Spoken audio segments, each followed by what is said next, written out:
for inviting me. I'm gonna start with a disclaimer that I've been fighting a migraine all day. So if I make a funny face, it's not at you. It's just me. So again, thank you guys for having me. And yes, we wanted to bring this guy in front of you guys to just give you an overview of the housing project and kind of how we've gotten to where we are currently.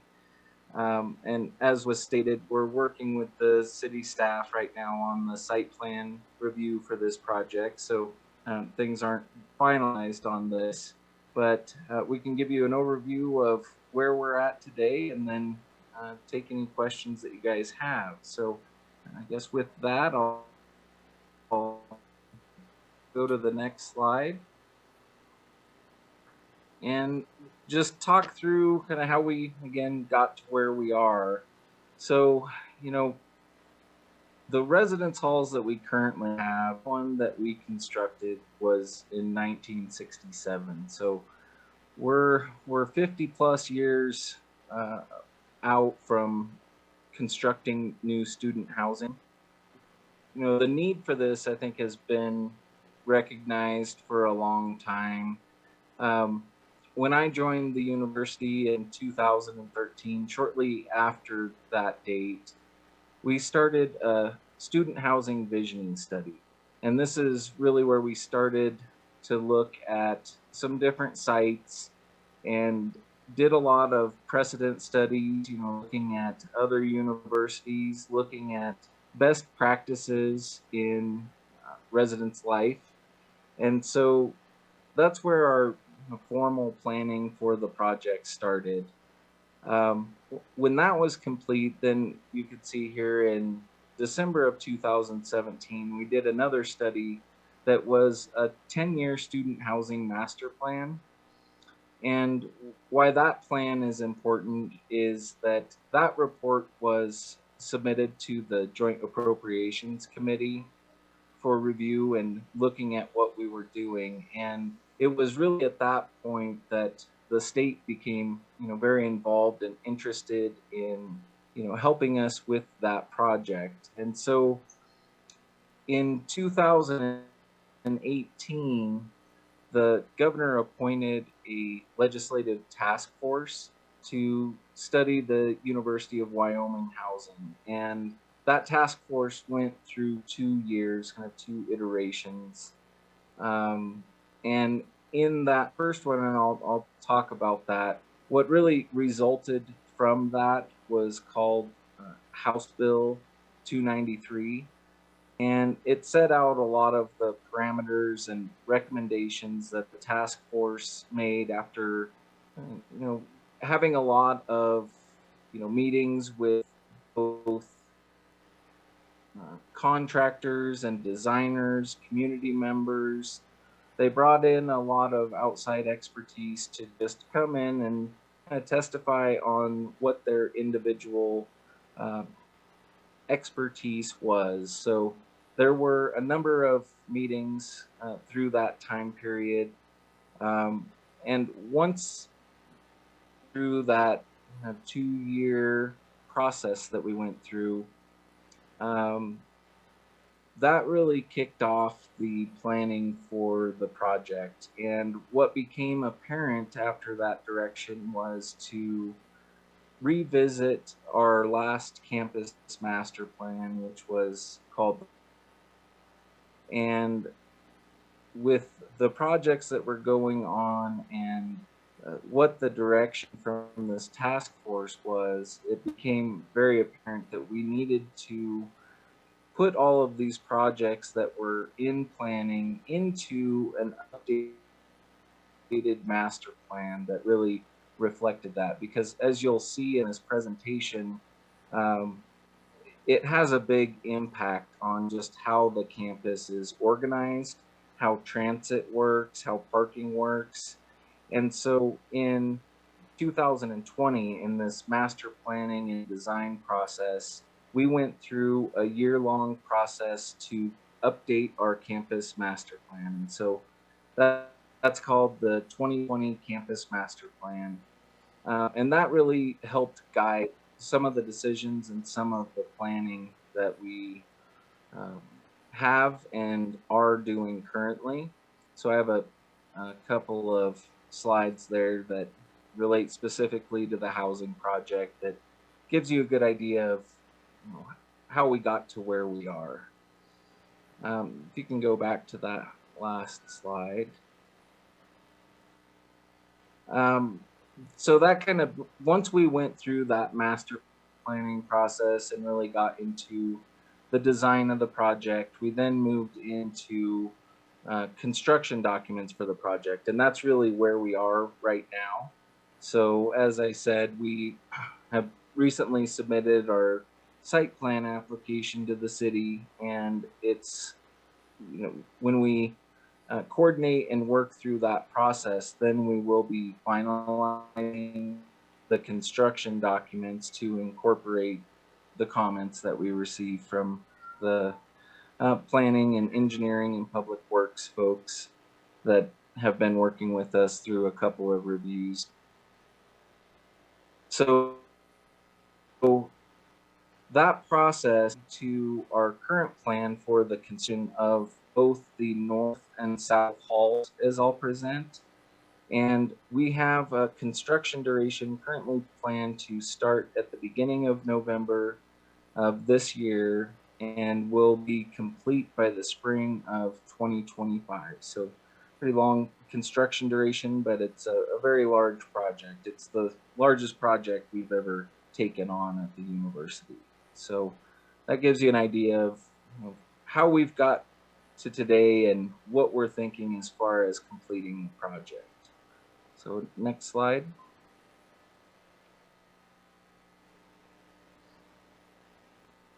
So as I mentioned, you know, a lot of the planning and the direction for this project was a result of task force meetings that I referenced earlier, and some of the big recommendations which made it into legislation as far as the guidance for the project was to look at constructing 2,000 beds of replacement housing. So it should be clear that, you know, this phase of the project, we're not adding housing, we're replacing the housing that we have. And another big thing, and this came from some of the best practices in studying universities and, you know, looking at um, groups like ACUHO, which is the Association of College and University Housing Officers. So we took a lot of our cues from those folks building, what students are expecting, what makes them successful, and what increases the retention and the graduation rate. So there's quite a few things that an actual housing project can do to make our students successful. And so we wanted to integrate a lot of what we learned in that research. So that was a big part of what the task force focused on, creating what we call living learning communities. Included in that was a recommendation that, you know, this isn't just the housing portion of it, it's providing all of the support facilities for that housing project. So that includes, as I state here, dining, appropriate parking, the infrastructure to serve the buildings, and traffic plans to accommodate the project. And one of the most impactful recommendations that you locate these buildings within the core of campus. And as it says here, that the exact direction was to maintain a walkable, pedestrian-friendly campus. And, you know, another thing that was looked at in that process was, you know, not only bringing students closer to some of the amenities and the investments that we've made in campus infrastructure. So, you know, that's items such as the renovations to the library, um, obviously closer to the union, half acre gym, and those types of things that the students need to support them beyond just the housing component. There was also a lot of focus on, if you've been around our existing residence halls, we really have a concrete island there where there's not a lot of green space and chances for outdoor activities and recreation.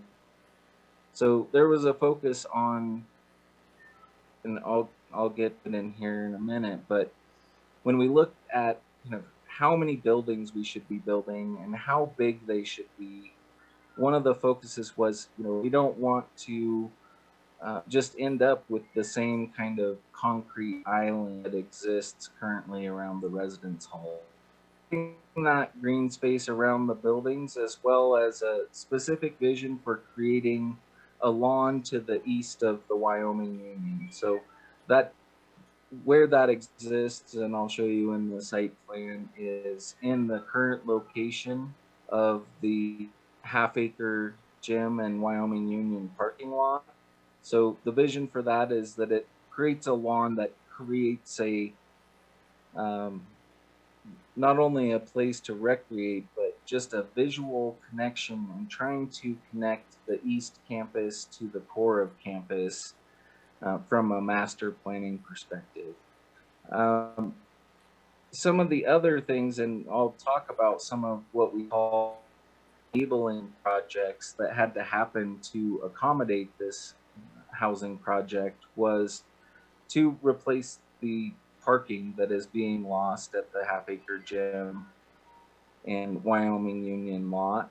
And so at that time, what was identified as the first stage of that was to design and construct the parking garage that's currently under construction at 10th and Ivinson.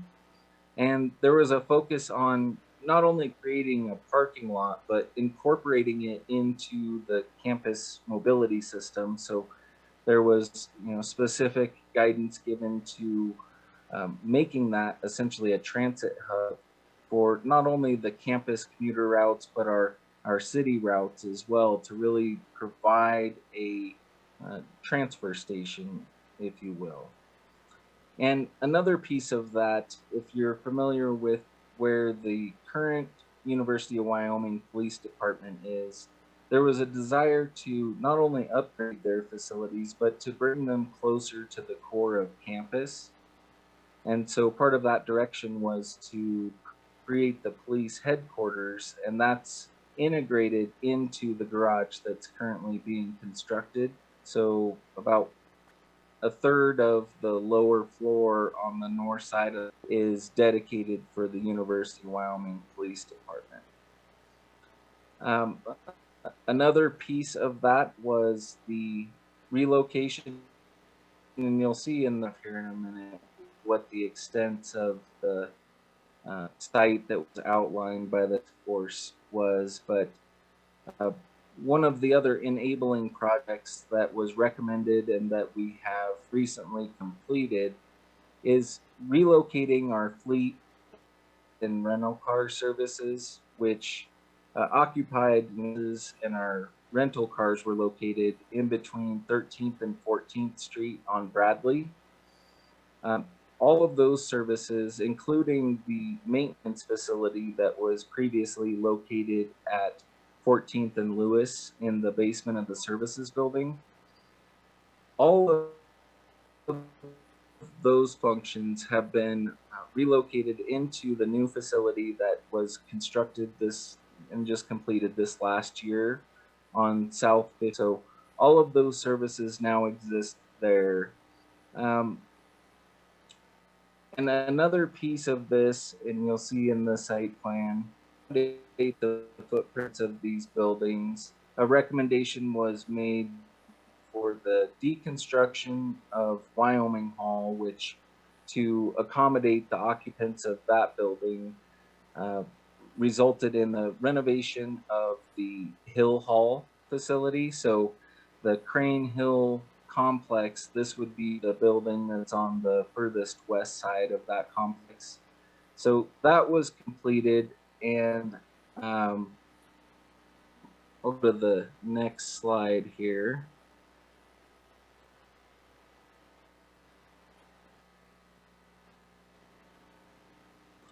So,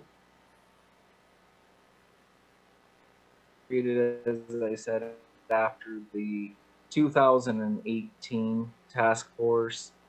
And after the 2019 task force concluded, there's just a couple of things that were written into that law that I think really outline what the task force and the led view of this project is and why it was so important to support and make happen. And the first one just really talks about how important the University of Wyoming is to economic development in the state, um, and critical for the retention of our high school students. Place to continue their education. So not only within Wyoming, but around the region, the nation, and globally, we have a lot of international students that attend the university. So they also identify in that critical to making the university successful is provide functional and attractive student housing. And it goes on to outline what I outlined earlier, where we have not had a major upgrade or construction of a new residential facility for over 50 years. And they viewed it as one of the biggest threats to the future of the university. So that's kind of their standpoint and why they felt like it was so important to form that task force and again really support the project. Next slide, please. So I created this map to show the legal description that was included in that House bill that outlines not only the phase one portion of it, so that's an important piece to look at. As I said, the legislation talks about um, constructing 2,000 beds of replacement housing. And so what we're looking at tonight here is phase one of that includes 960 beds in facility. But what you see outlined here was the legal description of where this 2,000 beds was intended to be located. Next slide.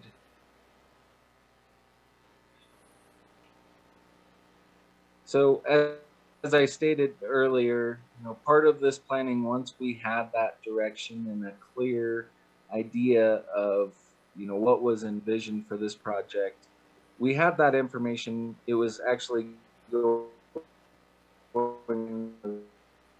concurrently with the campus master. The design that we'll be looking at tonight had not been developed. So if you go to the next slide, you'll see what's included in that master plan as far as what that vision was. And it outlined buildings that you'll see the the circular donut shaped grouping of buildings. That's really where the site is that we'll be looking at tonight. So at the top of that is Lewis Street, and to the right is 15th Street. What you see further to the north, it was envisioned as part of the phase two. We also did facility assessments to look at some of the historic residence halls that are located on the core of campus. And so the dashed buildings that you see there are Hoyt Hall, Knight Hall, Ross Hall, and McWhinney Hall. And those were all looked at as, again, facility assessments to look at the potential for those being a part of the second phase of the project. Those are not planned projects, but that was what was included in this master plan and some of the thinking that was going along in the first stages of the development here. You can also see down below that again, donut of buildings is the vision for called the Union Lawn. So just to the east of the Union, you can start what some of the concepts for that were at the time. And that had a lot of things related to the campus mobility and really looking at how that would tie into the Lewis Street or master, which is something that we've been working on the first phases of. But it was a master plan that was created at the same as this master plan. And so getting all of those to link up and thinking about the larger campus and how it would impact the flows on campus was part of that. And you can see some of you the orange lines there representing some of the major pedestrian corridors. Next slide. Another master plan that worked at the same time as the two that I just mentioned was we did a large study and utility master plan for the campus, taking into account the entire campus. And we have a lot of what I would call wasted energy in the distribution of the steam tunnels that we currently have. So uh, all of the steam that goes to buildings, heat and provide hot water for the buildings, comes from the central energy plant. And some of the utility tunnels that exist on campus are very old and inefficient just from the insulative value of some of the piping, but a lot of them are deteriorating. So we started to develop a plan for, how that infrastructure would be replaced in the future. Again, just from a structural standpoint, but also really looking at the energy usage on campus. So this plan was created again in 2020, concurrent with the campus master plan. And I think the next slide shows some of the tunnel work and the utilities. So this is what happens under a lot of the sidewalks that you walk on top of when you're traversing across campus. And our consultants studied all of these tunnels again for the structural, but also the routing. Some of these tunnels can be reused. And so the point is that all of these utilities were looked at and led to what's on the next slide, which was a new thermal energy plant. And so this has been constructed. It's located at 13th and Bradley Street. So you're to the southwest in this image. And what you see there in the back tank that's there is for chilled water. And the purpose of that is that what it does, it's essentially a big stratified tank of water where we are putting chilled water into that tank in the off-peak hours. And where that tank is charged, and then during the peak hours, the chilled water is distributed through campus. So there's a whole circulation system that goes back to our chillers that is working with this tank here. And then the remainder of the building that you see houses high efficiency boilers. So our current steam system is somewhere 70 to 75% efficient, are over 95% efficient. And they don't generate steam, they generate hot water. And so the piping distribution there is more efficient, and the insulative value of that piping is much more efficient. And so this was, one of the recommendations that came from the consultants out of that utility master plan.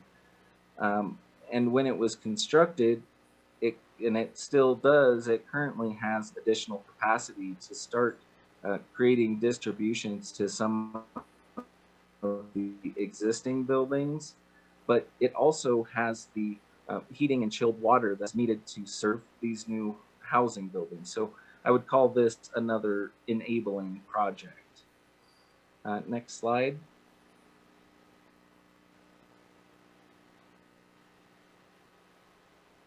So what you're not seeing here is the distribution from that building to including the piping that goes back to that new energy plant. This was a project with the deconstruction of Wyoming Hall, but it was about a $17 million project to reconstruct portions of the utility tunnel and provide the infrastructure for the two buildings that you're seeing on the screen. So this is kind of the first introduction to where the planning is currently on the two buildings that consist of the phase one project. So you can kind of see how much work it was needed as the Wyoming Hall served as a big hub for not only the utility tunnels, but it also served a major IT link that had to be relocated. So this was a pretty big enabling project to, next slide. This is an image of the parking garage currently being constructed at 10th and Ivinson.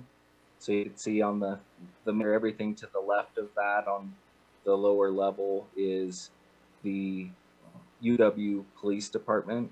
And then on the opposite side of this building, there was a bus loop created for that transit hub that I had spoken to previously.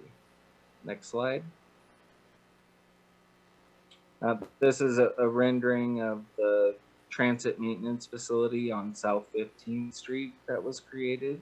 So again, enabling project. Next slide.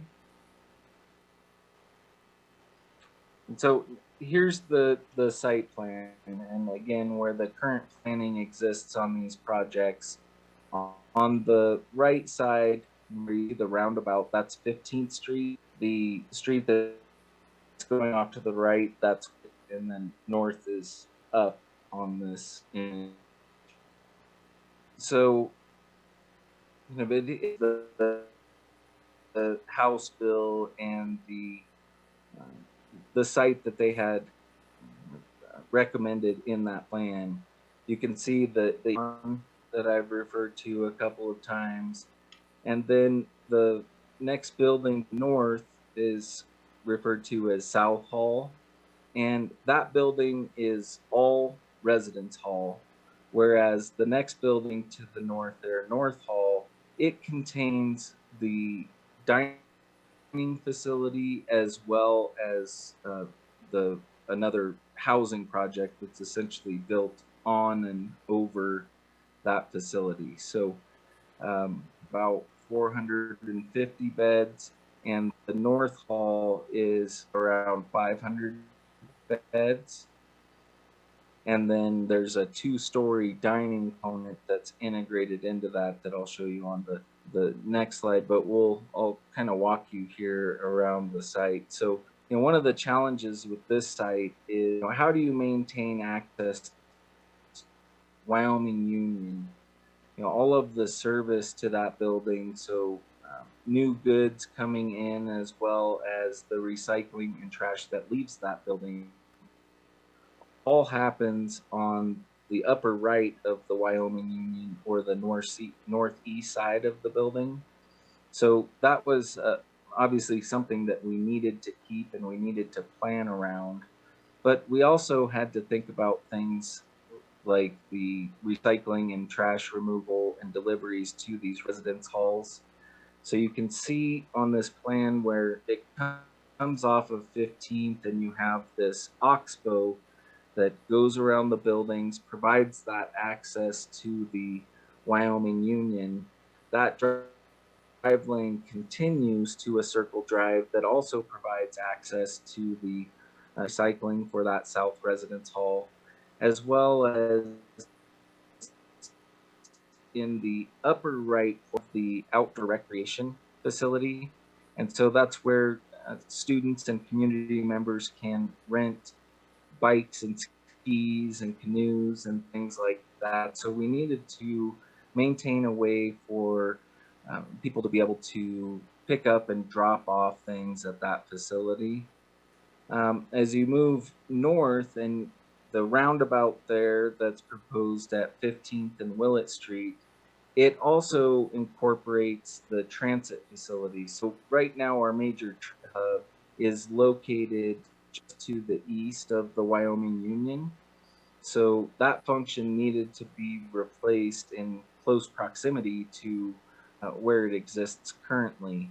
So on the west side of this roundabout, there's a transit stop that's integrated, and the function of the roundabout and why that was suggested and planned in this project is it allows buses to circulate in both directions. So, as a part of our campus master plan, we looked at how the buses currently circulate and how they would circulate in the future as the master plan is realized. So, what this does is allows buses to come in from both our East Express lot and our slot and then make their maneuvers back in either direction, as well as to accommodate what we call the campus commuter route, which circulates around the edge of campus. I keep getting a message that my internet is unstable, so I apologize if I'm breaking up. So that's what that component is there. And then as you move north on Willett Street, and this is a component that we're currently working with city staff on, but it will make more sense when we look at the floor plans of how the residence hall and how the dining hall integrate together. But what you see as you move up 15th Street, trash and recycling for the residence hall component happens about in the middle of that building where it says North Residence Hall. When you move further to the north, they're at Lewis Street and 15th Street, and we'll see the plan of the dining facility where it says service court. That's where all of the loading and removal of trash and recycling from the dining facility happens, as well as the mail room. We'll see that on the plan. So the campus mail system will occur in the upper left of that building or the northwest corner. And so that service court, if you're familiar with Lewis Street and how it works, not only is that space needed to trucks in there without it being interrupting the public traffic that would be running up and down that street, but there's also a really large grade change that occurs from 15th Street and then drops as you move west. And on the left side of that service court, it's representing a retaining wall that elevates that area to keep a flat surface for those to be able to make those maneuvers in and out of the facility. So that's what you're seeing there at the north. And then as you come around that building counterclockwise, another consideration that we had was, some of the access to this building, but also the lab school. So currently the lab school uses the entrance that's approximately 14th and Lewis Street. And this design here enables move in and out of there for dropping off students. So that was a consideration that we worked with in how this site laid out. So, and then as you move down from there and just to the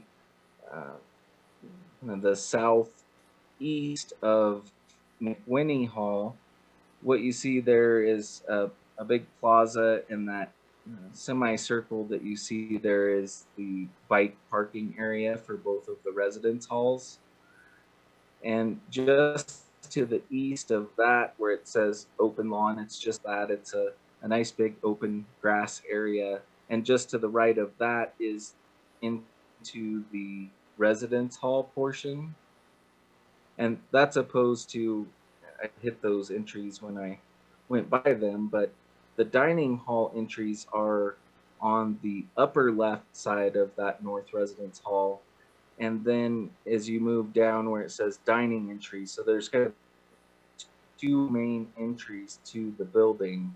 Again, the one that's on the northwest corner of the building is really looking to what will become the phase two of the housing and the strong connection to the Lewis Street corridor. In the short term, the majority of the traffic will be coming through that south entry into the dining facility. And then as you move to the south hall, the main entry to that residence hall is located on the north side or the top of this drawing, where students enter into the residence hall.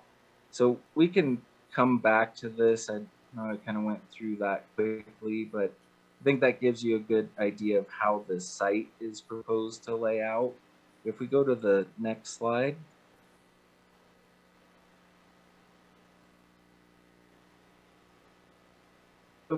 Well, a lot of what has to do with the student rooms. So residence halls are kind of a unique animal in that the majority of them organized in what we call a double loaded corridor, where you have these modules, they're really planning modules that are located on either side of the corridor. And that's just the best practices, most efficient layout of a residence hall. So when you look at the shapes of those buildings, and we'll see them in the floor plan, it's kind of a puzzle of putting these blocks together. And obviously every one of the rooms needs to have an exterior window. So you start to get these legs of the building. And so it was really a puzzle piece organization of these 960 beds. The recommendations from the task force was to not exceed 6 stories, and that each hall should have 300 to 600 beds. So that's what kind of drove the building, or all of these puzzle pieces, and trying to meet that requirement for number of beds. So as we'll see in the floor plans, there's a mixture of different room types. So we have single rooms, which are largely dedicated to the residents' assistants, as well as folks that may need their own private room. Rooms in this building are the next to the right, which is called a double room. So these are 2 bedrooms, and one of them to provide a sink in each one of these rooms. So you'll see in both the single and the double rooms, they have a private sink. But again, that double is what makes up the majority of the rooms. And so they don't have a restroom in them, and they share, and you'll see in the floor plans, what's shown on the very far right of this, which is a group of community restrooms. Unlike the current organization or historic design of residence halls, these are not gang restrooms where everyone's taking a shower in the same place. Rather, they're individual private restrooms, but they are community shared. And some of this was in response to lessons learned and best practices from the COVID pandemic, in that in this organization, you can easily close down individual restrooms to be able to go in and clean them. So that was one of the drivers. The other one came from student surveys that we did related to students demanding more privacy in the restrooms. And so that's the typical configuration design of the community restroom component that serves, again, the singles and the doubles that you see on the left. But the other piece that we integrated into the project is what's called a double semi-suite. Take the traditional double room, and you have two of those that are sharing a common restroom area. So you can see there's a shower and a toilet shared by 4 beds. So there's a number of those included in the plan as well. And so now I'll go to the next slide and show you how the came together on these buildings.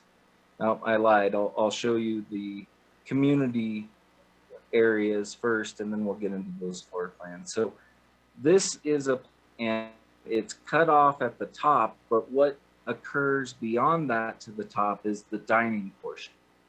So the residence hall and the dining component are completely separated. There's no physical connection between the two buildings.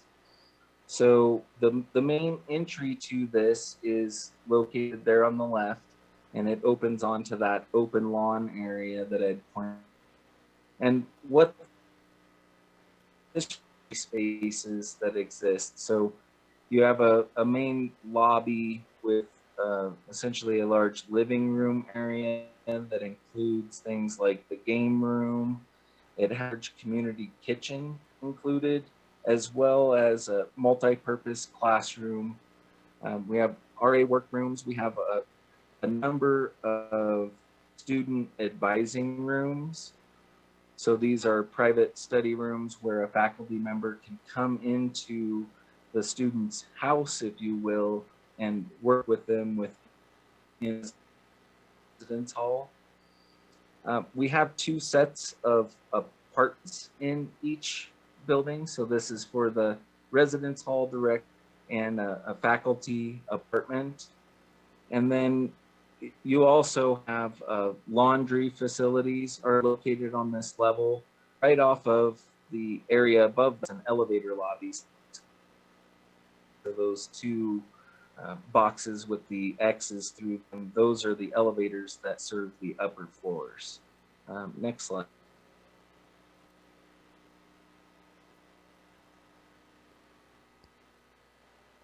Now I'll be a pain and ask you to go back to that last slide because there is something I wanted to point out on that. So where those elevators are, and you'll see this on the upper floors, this is, so with this being the connection to the ground level, all of the trash and recycling for these buildings is brought elevator into the area labeled trash there.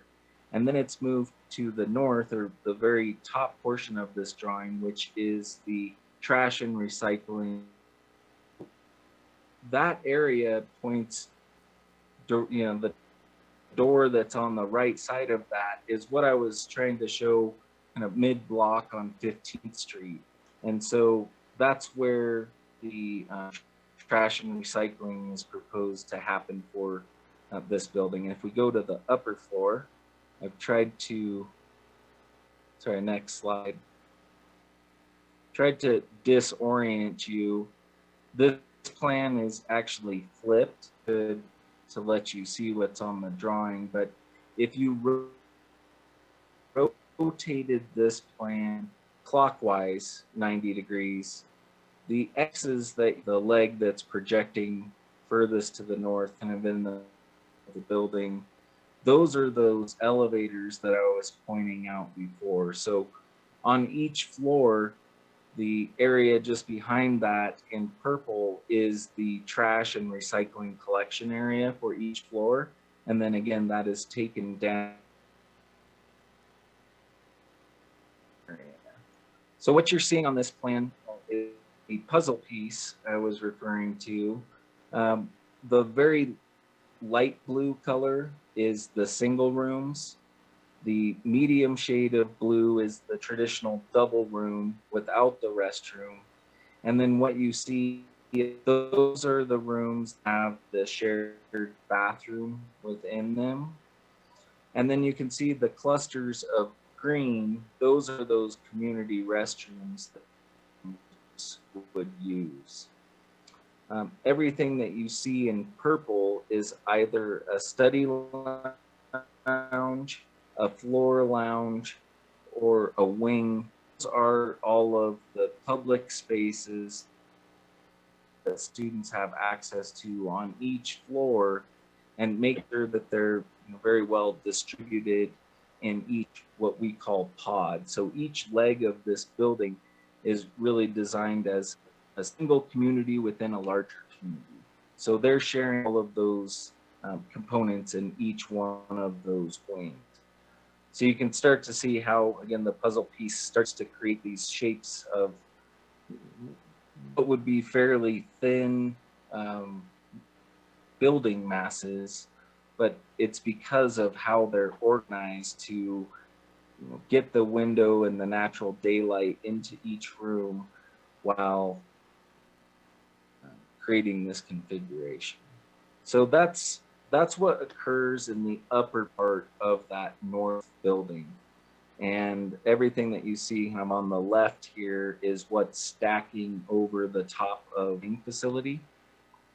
So we go to the next. Could I interrupt before you switch and ask, are the darker blue, did you say they're the shared bathroom ones? I don't see like ADA kind of rooms. Are they in this plan?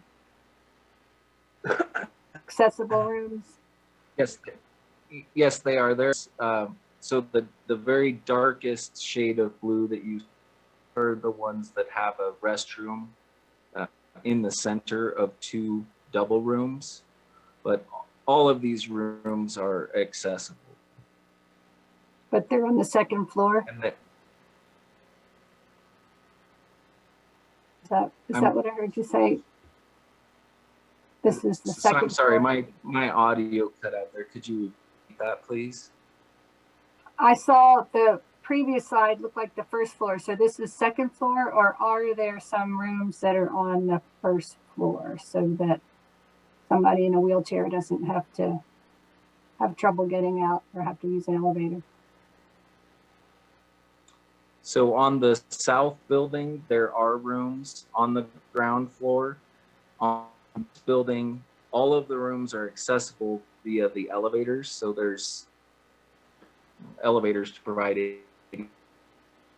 ADA access to all floors. Thank you. Okay, next slide. So these are the conceptual plans for the dining facility, and what you see on the left is the ground floor, and what's on the right is what we call the mezzanine level, the 2nd floor on that. So everything that you see in the bright yellow is the dining seating areas. What you see in the orange color are the actual food service platforms. So they're located on both levels. On the plan on the left, the green at the top is the mail room that I was talking about, connected to the loading dock there just to the right of it. The gray colors and the different shade you see in the center is the trash and recycling dock. And then to the furthest right of the gray shades, that's where the service trucks come in and drop off new goods. So the yellow, the lighter yellow that you see in there are some of the support space, such as the dishwashing area and the dish drop area, and some of the coolers that support those spaces. And I'll point out that the upper orange area there, that is the bakery and a retail cafe. So there's the point where you check into the main dining facility, but not everyone wants to go in and have a full meal. So we created essentially a retail portion of this where people could go in and get takeout type items. So the far left of this plan is the main lobby that's connected to both the entrance to the dining facility as well as the retail cafe and the mailroom. When you move to the second floor, again, the dark yellow is the seating area. The oranges are the service platforms. What you see in the beige is a lot of the dry storage and the bulk coolers. So most of the goods are stored here, and it also is the prep area. So the main kitchen where things are prepped are located in that area. And at the upper right of this are a lot of the staff support areas. So we have some offices in that top right area with lockers and laundry rooms for the staff that's using that facility. Next slide, please.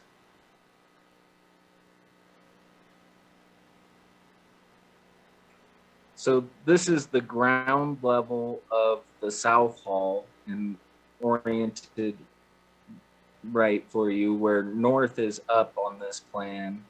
So the main entry is located on the top of this plan that brings you into the lobby, the living room. It has the same program as the other building, where it has a community kitchen, a multi-purpose classroom, game room, some of the student advising spaces are the apartments that mirror in that north building. And then you have the laundry facility located again close to the elevators. So if you see the, if you can read the laundry area, just beyond that is where the elevators are located that take you to the upper floors.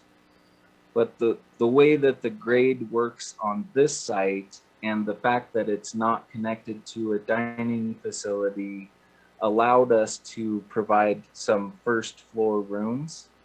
Again, same puzzle piece here, same program as far as the different components for each wing or pod within the residence hall. And then the next slide will show you a full plan for the upper floors and how they stack on top of that. So similar configuration as the other hall. The other part of the puzzle piece that I didn't add into that was on each one of these pods, we needed to maintain the same number of student beds to RA ratio, which also ties into a number of restrooms that you need and the number of studies and floor lounges. So that was another driver of kind of the shapes of these buildings that came to be. Next slide. So these are some of the 3D images where you're essentially hovering over. You can see the roundabout there. It's 15th and Willett. So you're looking to the west towards campus or Prexy's pasture. And the building on the right, that the far right side of that, you can see the larger windows that exist, and then some of the skylights on that 2-level portion. That's where the dining facility tucks under the residence hall portion. So you can see on the left side of that building on the right, everything there is the residence hall, and then intersects the dining facility. The residence hall stacks over the top of it. And then on the left, again, the South Hall, those are all the residential room for community spaces on the ground level. Next slide.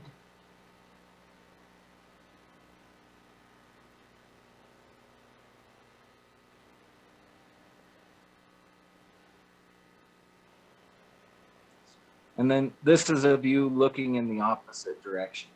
So you're now looking towards 15th and Willett with the south building on the right and the north building on the left. And you can see in the building on the left, that's again, the 2-story space there. The main entries to the dining facility located on either side of that, large windows. And then again, the residence hall piece stacking over that.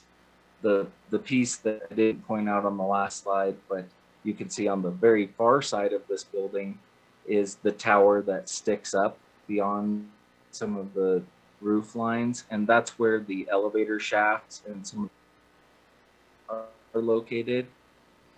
And on the right side of that left building, you can see down at the ground floor, that's the main entry into the North Hall residential.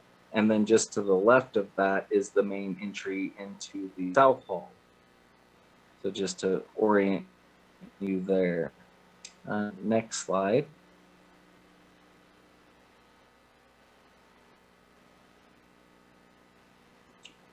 This is a view if you were coming from Prexy's pasture, walking towards 15th and Willett. So 15th and Willett is kind of on the path that's going to on the right side of this image.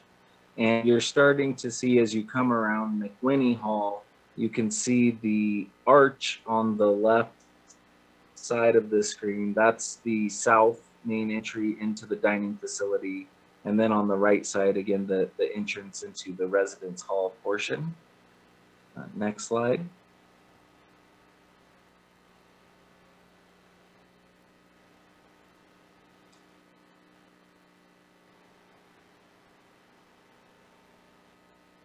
On the right towards the North Hall, and on the right side of that, before it becomes cut off, again, the entrance to the residence hall portion.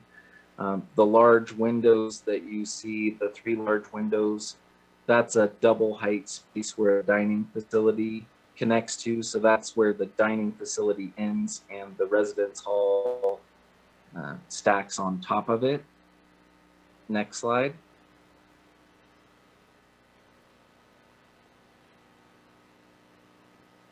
This is a view from the in-lawn. So the gray you see on the left, that's the half-acre gymnasium. Just cut off to the left of that is the Wyoming Union. And so you're looking at the south elevation of the South Hall. Next slide.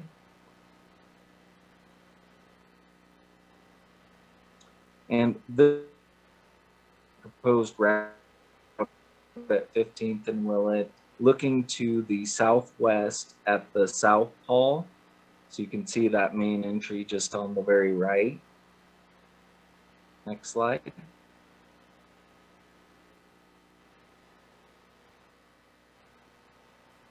Or maybe that might be. That's the last one that it's allowing me to go to here. Yeah, that was it. I was getting excited. I wanted to show you guys more pictures. Okay, so I hope that gives a good overview of kind of the planning process and where this design stands currently. So with that, I'm open to questions you guys might have.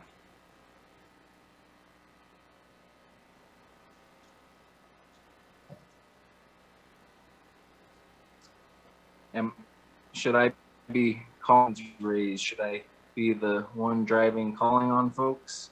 Probably not. I just need to try to figure out who had their hand up first, Mr. Newman.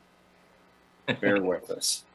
Bear with us. And let me tell you, not this evening, mercifully, but I understand the migraine issue, and I'm sorry. So thank you for being here with us. I'm going to go with Councilor Harrington first, and then Councilor Schmeckel, and then since Councilor already had a question, she's last in the queue, then we'll go with Councilor Gabriel. So, Councilor Harrington. Thank you, Mr. Mayor, and Mr. Newman, yeah, also considerate of the fact that you have a migraine. I'm curious if you can tell me a little more. So, you know, I know members of the public aren't always keen on parking circles. I tend to view them favorably since it's sort of like less conflict points for pedestrians. But I'm curious, as you outlined sort of 15th and Willett being a traffic circle, and then I saw on a later slide, maybe 15th and I guess maybe University, maybe Ivinson had it wasn't marked, it was in maybe the last rendering. but it showed a second traffic circle. Is that the whole plan for pedestrian access east and west across what would be, I guess you called it the Union Lawn, and then onto sort of like the rugby field there? Is that the plan for pedestrian use? I saw in one of the earlier renderings, I think it was the rendering with the utility map, if I remember correctly. It showed a section of 15th Street that was a different color, and it was that section that went between the Union Lawn and the rugby field area, which may have a different name, and I apologize for not knowing that off the top of my head. But I'm curious what the plan is for moving pedestrians east and west. It seems like you all have thought every detail of this out, and I'm assuming by now you have a plan for how pedestrians move. We do, and that's something that we're working with your staff on as far as some of those crossings. Sorry, I wasn't a good navigator there, but there is not a second roundabout. Again, so you have to take this slide with a grain of salt and understand that this was created before any of the design that I just went through was created. And I think what you're referring to is where you see the orange pedestrian crossings crossing 15th Street. And then what you see in the middle of that that's shaded in yellow, that came from a recommendation from the master planning consultant that we had. And if you read through the master plan, they kind of looked at 3 different options street with the goal of making it a safe pedestrian crossing. So they looked at a number of things with, reducing the number of lanes there. We looked at, traffic calming devices such as kind of a raised table for pedestrian crossings to try to make that a safer connection. But in the plan that I just presented, there is only the one roundabout. And so in the locations that you see there crossing 15th Street, those are planned to be pedestrian crossings. So the one on the bottom, we're currently working with the city staff on, when this is created, there's obviously not a parking lot there anymore. So we're kind of working through some options on whether or not that should be remain a traffic light for the traffic that will continue to come off of the fraternity sorority mall parking area, or if it should be what we call a rapid flash beacon, where just like we have on Grand and 17th, I believe is where that's located. So something similar to that. So that's still being worked through. The one that's further to the north there, it's kind of the same condition where there would be enhanced crosswalks to enhance the safety as pedestrians cross there. That answer your question? Yeah, follow up, Councilor Harrington. Yeah, go ahead. I do, thank you. City Clerk, can you go to like maybe the very last rendering? It's like maybe the second from the last slide. And Mr. Newman, this is where I got the second roundabout question, but I think you answered my question about pedestrian access. And it was, sorry, I'm going to pay attention so I know when to tell Nancy to stop here as we're cruising through. Page 22. Oh, I see what you're talking about. Yeah, here it is. So that's yeah, not proposed in the plan that we. Okay, and that's why I was curious. I think the public will certainly have opinions of this traffic circle that you're proposing here. I think it does make sense, but I wanted to be sure I ask about that. I think in a lot of ways the public may be a little surprised given that 15th Street was excluded from the dorm funding bill, from that, the legal description of the project area does not include 15th Street. So I think this expansion into 15th Street will flag for some members of the public, but I can sure appreciate the benefits to the university for adding this and maybe the benefits to multimodal students as well. So thank you, Mr. Newman, and thanks, Mayor. Councilmember So let me Schmeckle. respond to that and say, Oh, that's, yeah, certainly, I think Mr. that something I should say about these renderings is that these are the images that were shown and approved by the Exterior Design Advisory Committee and the Board of Trustees. They were only limited to the exterior design of the building. This is not completely accurate as it relates to the site, and as we just discussed about that second roundabout that's shown there. And so I apologize for that. We just don't have this level of kind of exterior rendering that shows you the architecture and the colors. So I apologize that it's not all 100% accurate as it relates to the site, but this is the concept. And what occurred after that point is when we have a large landscaping project, there's actually a second exterior design advisory committee that's assigned. So that stage happened after that, and that's more of what's represented in the site renderings that I've shown you is what was approved for the site plan. So I apologize that that's a little confusing, but I did want to show you these higher quality images of what the exterior buildings are going to look like.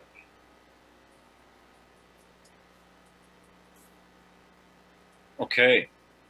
Councilman Schmackel, thanks for waiting.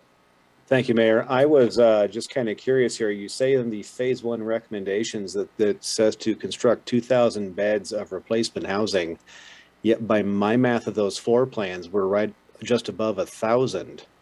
Are there more dorms coming? When do the old dorms come down? How many beds are we looking at losing and putting out into the community to put even more strain on our rental housing, stuff like that? Can you give us some clarity on number of beds? Yeah, so this is phase one. There's 3 phases. The phase one is what is currently being planned, which is again the 960 beds plus an 850 seat dining facility. And so if you notice in the House bill, they had lined out the blocks from Street to Bradley Street. And if we can go to the slide, it was one of the earlier ones. But there's an additional 2 blocks that the House bill lined out that were to accommodate that full 2,000 beds.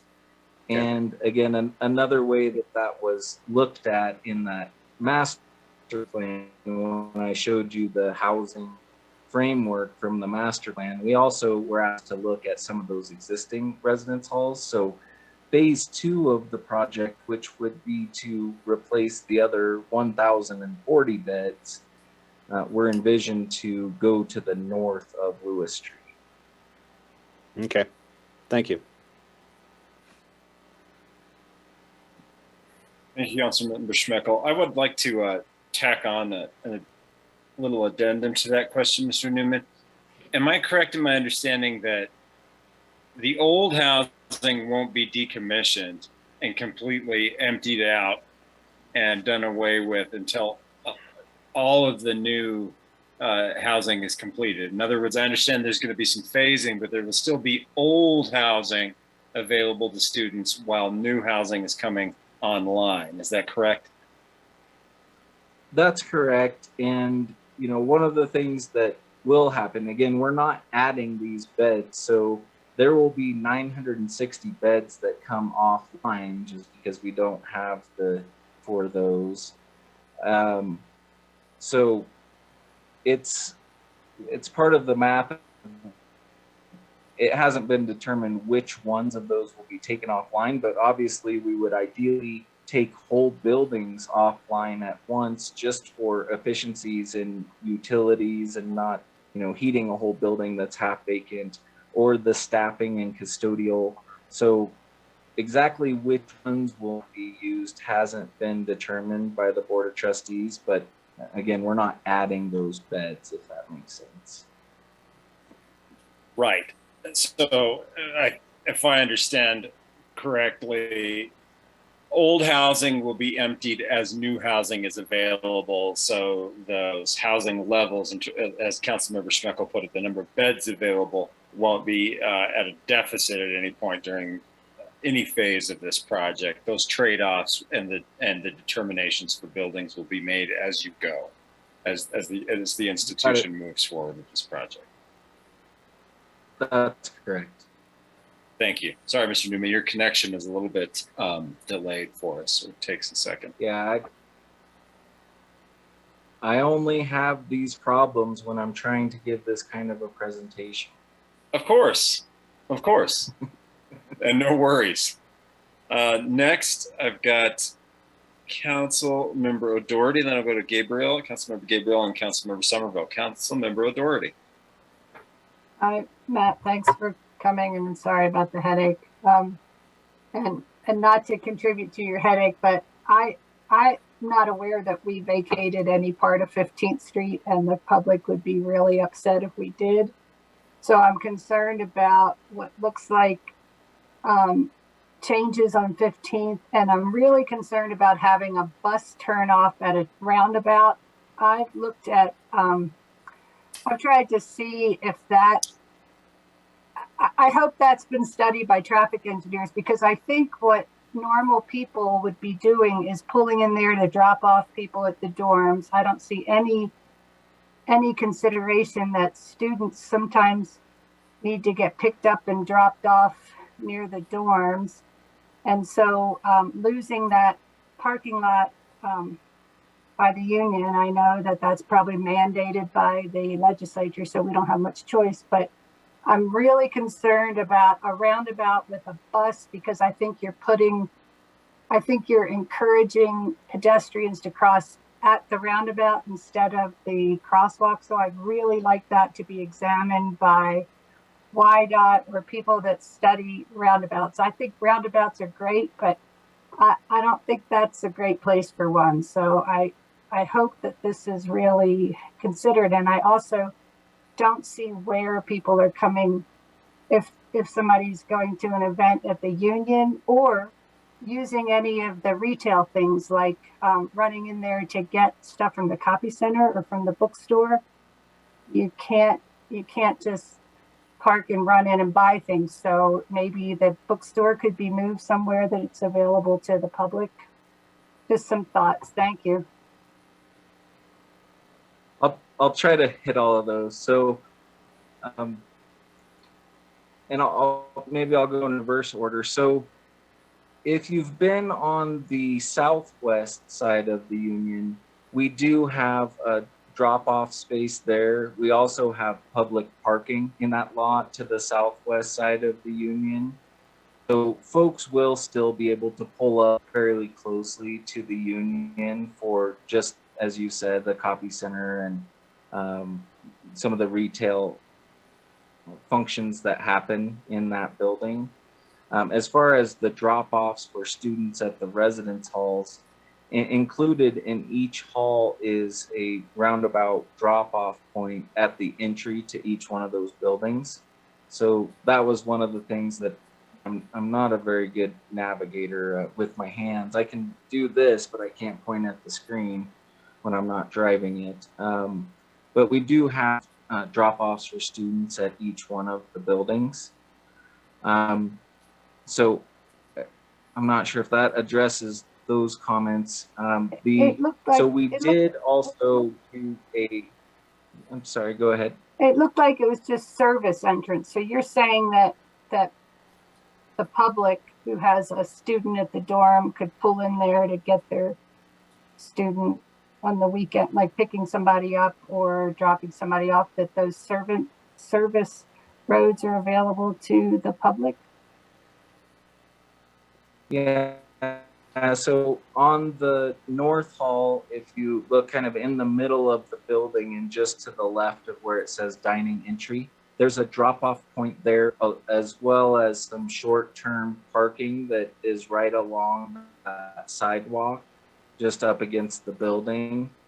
And then outside, same thing where you come in between the half-acre gym and the south building, you can see that round circle drive there that would allow for that pickup and drop off, both for the residence hall and, as I said, for the outdoor recreation center. And to the comments on the roundabout, I mean, this is something that we're working through with your city staff on right now. And yes, a very extensive traffic impact study or traffic impact analysis was performed by traffic engineers for this. So that's part of what was in our site plan application is, not only the, traffic counts that you look at in a traffic impact study, but they also studied this roundabout and the bus movements and how they work. So yes, that was studied, and it's something that we're currently working with city staff on. Thank you.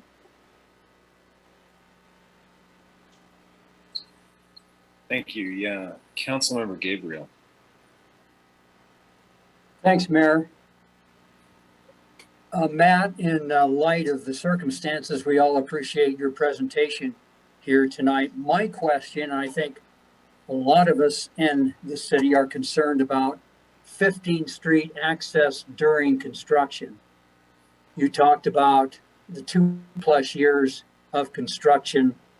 What will that mean access-wise to emergency vehicles, partial shutdown, total shutdown sometimes? Just all of those variables dealing with travel on 15th Street. Sure, and that's definitely something that your city staff has voiced concern for, specifically related to the emergency vehicles. So in our last conversation, it was, well, how the heck do we build a roundabout without shutting down the street? And I think it's something that the discussion led to we need to have a plan for the emergency vehicles. The majority of, there's a lot of construction that has to happen for tying in some of the utilities, such as the sanitary sewer are going through here. And so that kind of stuff can be worked around fairly easily, especially for emergency vehicles.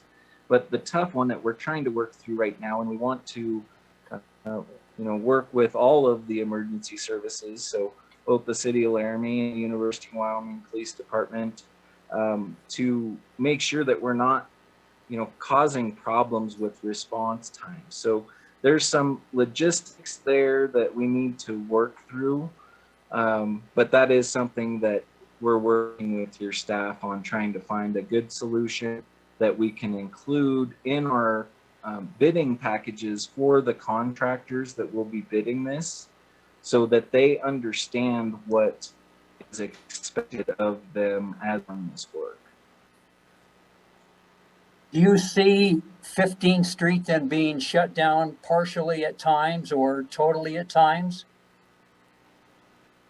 Well, again, when you construct the roundabout, I think that it would require a full closure of that street at some point. And what we're trying to work with the city staff on is minimizing that amount of time. And again, that's why we want to work through that. So how they have to execute that work, just so they understand you can't be given this for months on time. But even when that closure would have to happen, just because there's so much work that happens, we're trying to come to a solution on coordination, again, with the emergency vehicle access. Very good. One final question, Mayor. And I think, Matt, you talked about construction starting in November. Is that correct? That's correct. I was just wondering about all of the concrete pouring in the winter months. Is that a good idea, or how does that work?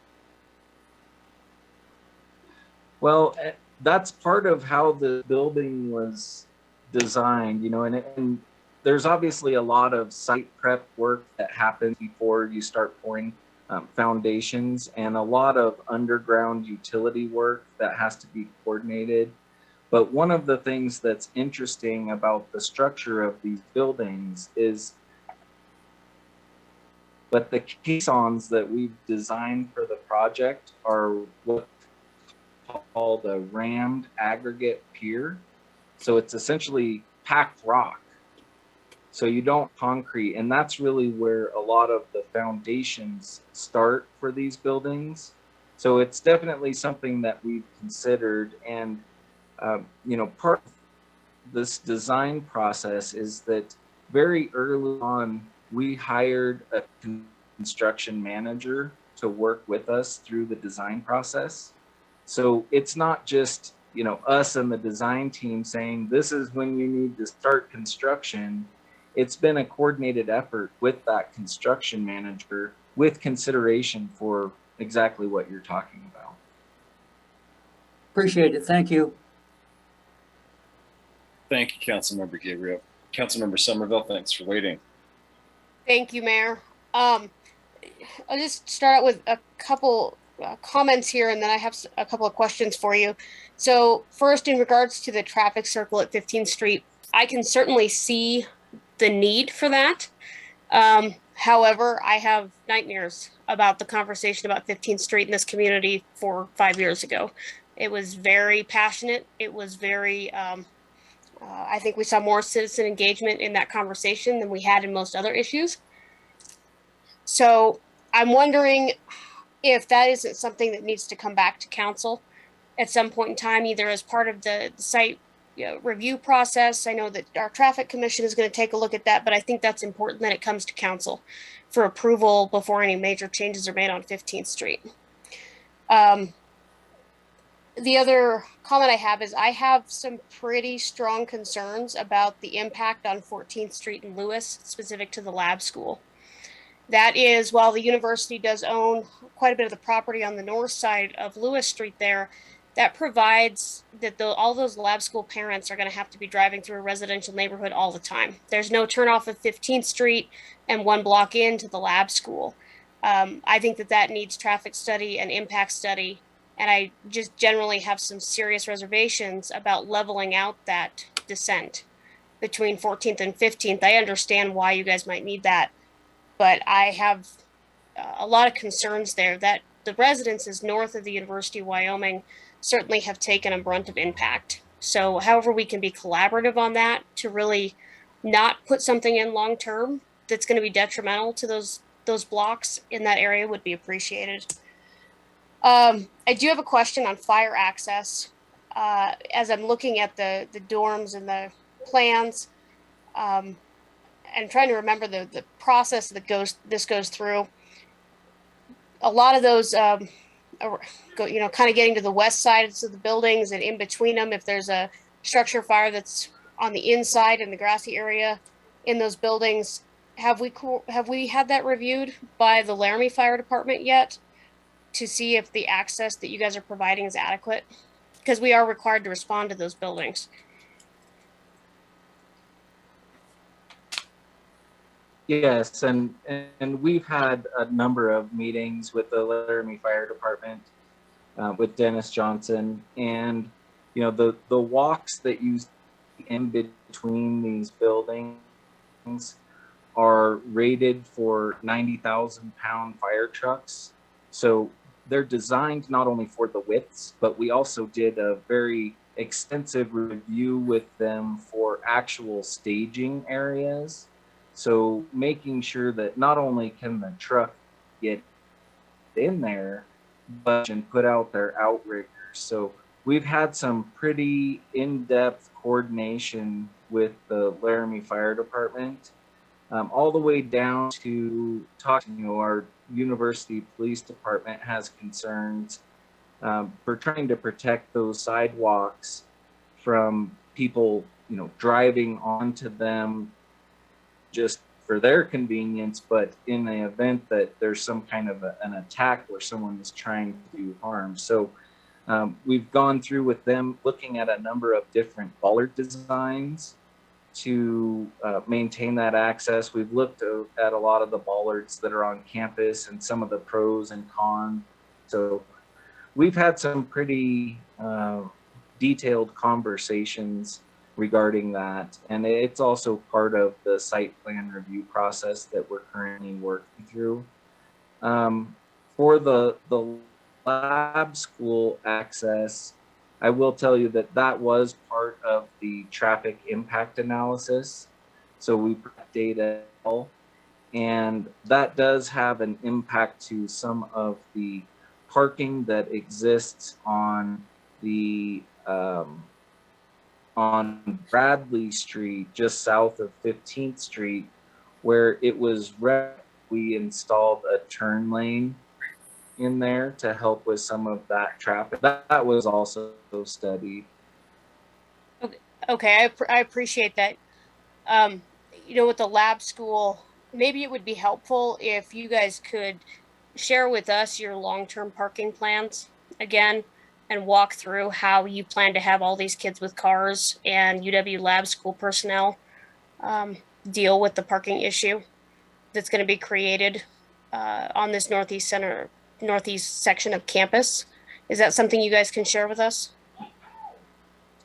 Yeah, and I mean, the long-term parking plan, you can find that one of the biggest moves there in the long term for parking on that side of a campus is a second parking garage that's proposed between Flint and Bradley and 14th and 15th. Mm-hmm. So it was shown on a couple of the slides that I have in there. There was a comment made about kids with cars, and I want to make sure I understand. Are you talking about the residents of these buildings? I am. Okay. So we are not planning to remove any of the R parking spaces, which exist along Fraternity Sorority Mall, as well as around the Ashiki complex. So, you know, these are not our everyday campus commuters that are using these spots. So we are providing on-campus parking for them. Again, not reducing any of the parking that we have and not adding beds to campus. So there shouldn't be a large impact to that, except for that, you know, you can't park at the very front door of your building. Thank you. I appreciate that. I think it's important to keep in mind, you know, this conversation about where the dorms are versus parking. And it's Wyoming, and most of our Wyoming students come with vehicles. If the goal of having the dorms on the west side of 15th Street is to reduce the pedestrian impact of crossing 15th Street all the time, having their cars clear over where the R parking is now and the dorm on the west side of 15th Street, I think that's going to really need to increase the amount of thought we put into making those pedestrian crossings safe and accessible, and that it doesn't impede traffic all the time on 15th Street. I don't know, was the parking garage intended to be completed in this phase one with the dorms when they go up? No, it's not. It's a future. So, you know, that parking garage that's proposed is shown in the master plan. It was addressed, of course, but, you know, this is such a large project that some of this just, you know, happens over time. But again, the parking, and we have thought about that. Obviously, we've looked at all of the crosswalks and how we improve the pedestrian crossings on 15th Street. But again, these are not daily commuter, right? These aren't students that are coming and going all the time, like our faculty and staff parking spaces or the spaces around campus. So it's not the same type of parking use as the day lot kind of use. I appreciate you answering all the questions, and maybe when this comes back to council to talk about the approving the changes to 15th Street, we can have a little bit longer conversation about the city's need to make sure that those plans are seamless in terms of constructing a parking garage and putting all these pieces together at the same time. Thank you. Vice Mayor Pierce, you're up next. Thanks for waiting. Yeah, thank you. Matt, and I don't mean to beat a dead horse here, but you said that the traffic study that the university did had to do with buses going through the roundabout. Did that traffic study also include fire trucks, ambulance, police, and was response time also studied? You know, if a police car goes through a roundabout, is that quicker or does it take longer than perhaps, you know, the stoplight that's currently at that intersection? And I realize they could just put their lights on and go, but could it create more problems? And the other thing has to do with keeping that intersection or that new roundabout proposal clear of, you know, it's got to get plowed, right? So how in the winter months have we looked at, you know, where the bulk of the snow is going to go and get moved through there as well? And I'm thinking, you know, you guys are doing a great job with your you know, your chilled water and warm water for heating, and your closed pipe or your closed system for keeping everybody warm. I'm wondering if that some of those underground pipes couldn't go underneath this roundabout, you know, to keep the snow melted. I know it's a little crazy, but you're pretty close. And I just see that as potentially turning into a kind of a, you know, a really snow gathering mess, you know, at least 4 to 5 months out of our year. And I realize, you know, it might be kind of a pipe dream to keep it clean of weather, but I just thought as long as you're spending all this money. No pun intended, right, Vice Mayor? Yeah, I mean, it's just a crazy thought as I'm sitting here. Anyway, thanks. Mr. Newman. The distribution piping that you're talking about, or that it doesn't extend to that area. What goes through that intersection is one of the existing tunnels that feeds the steam, so it does go under part of that. But you know, in a perfect world, those are not letting off enough heat to you know, be clearing an entire intersection. So I'm not sure if that's really a feasible thing to provide a heated traffic circle. The question that you asked about the delay in the response time, I will have to go back and look at that traffic study to see if they specifically addressed that. You know, I think a lot of it probably has to do with how the traffic currently stacks. You know, what is the delay in response time if the light's red and there's a number of cars and they're either waiting for the car to get out of the way, or they're having to go into the, you know, head-on traffic to get through that. I'll look for that and see if we have that. If not, I will ask if that's part of the analysis that they can do. Thank you, Mr. Newman. Would you like to address any of those questions about the snow removal and the plans around snow removal? And if that's integrated into the plant?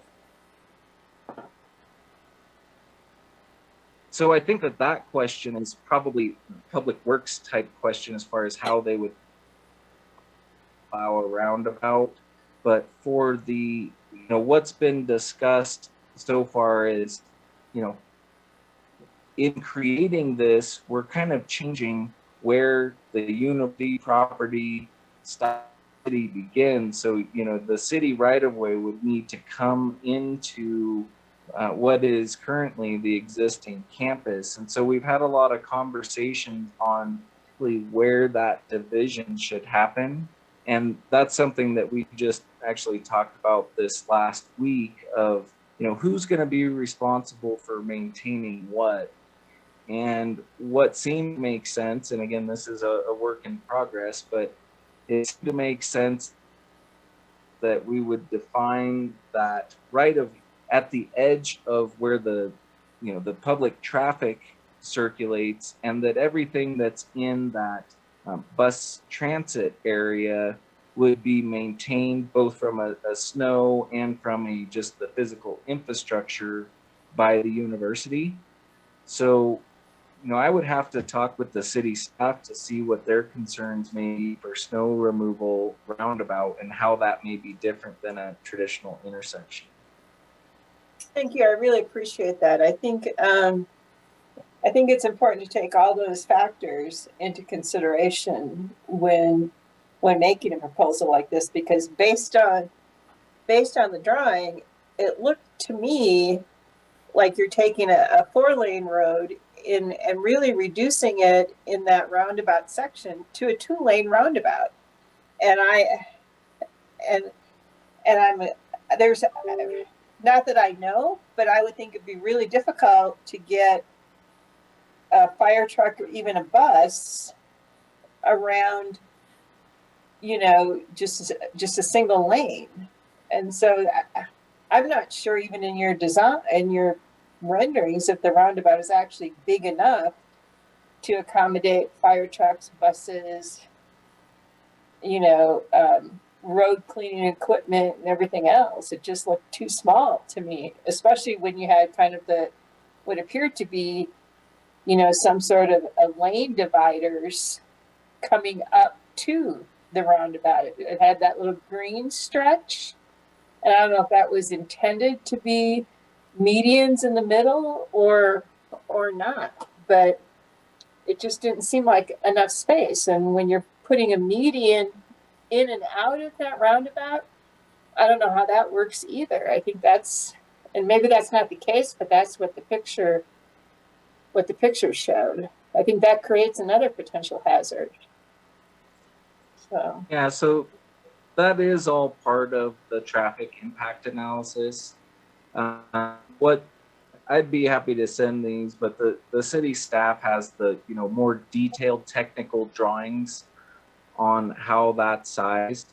It's actually larger than what a single lane roundabout would typically be, but it's sized to accommodate a large semi truck to be able to move the intersection. So anything smaller than that would have enough room. This isn't a one-off design. These are, being installed in more and more locations. And so these traffic engineers that we have been working with and working with the city staff on, they have looked at all of those items, but we have not specifically talked about, exactly what the snow removal is. And I think the unique condition there is to do some coordination on exact interfaces between where the buses are and where the cars are, because it's raised to differentiate the traffic there. So that's something that I'm writing down all of these questions and things that we do need to follow back up with either you or with the city staff on normal design for a roundabout. And yeah. And what's shown in that drawing, and again, what can be shown in greater detail and more technical is in the drawings that the city staff is reviewing right now. But those are medians that are proposed there, and part of what they do is allow for what we call an area of refuge for someone that's crossing the street, which makes it, because they can cross one lane of traffic and they hammer that second lane. So those are proposed, those medians there. Okay, thank you. And I have to agree with all the other council members who mentioned that we can probably anticipate a bit of uproar, not knowing just how much uproar, but we can certainly anticipate some conversation related to this change on 15. So So just be aware that we will be getting, many, many comments from a council perspective. So thank you.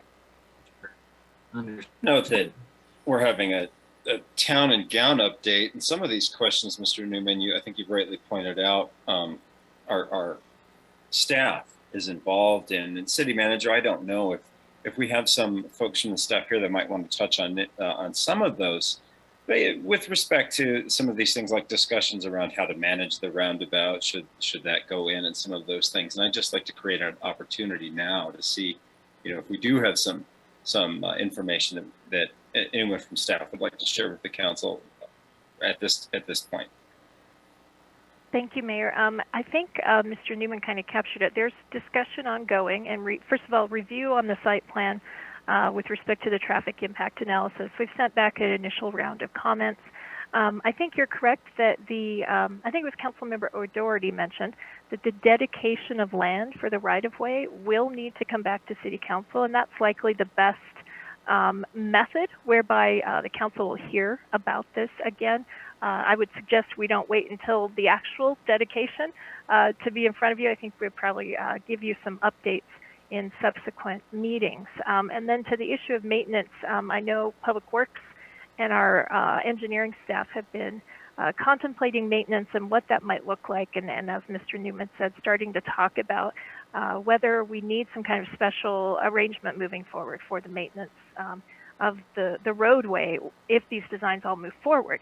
And then I know Brooks and Eric are on the call, our city engineer and public works director. They're welcome to add anything that might be more current than my most recent update from a week ago. Thank you, City Manager. Yes, Public Works Director, City Engineer, if you have something to add, you're certainly not on the spot, but turn on your camera and let me know, let you weigh in. If not, we'll just keep moving on with the questions and look forward to an update about that at a later time. Okay. Councilmember Schuster, I appreciate your patience. I just wanted to give staff a little bit of a moment there to weigh in on some of those questions. So I've got you up next, followed by Councilmember Cumbie, and then back to Councilmember Somerville for an additional question. So thank you for waiting, Councilmember Schuster. Thank you very much. It's been a very interesting meeting. I will say that. Do I believe we're going to get a lot of public comment? Yes, I do. I worry just a little bit about the roundabout, not getting through it, but it takes more room for a roundabout, and I hope we're not trying to cut out a little corner of our cemetery. The other thing is we do have a roundabout in town. Yes, it does have islands.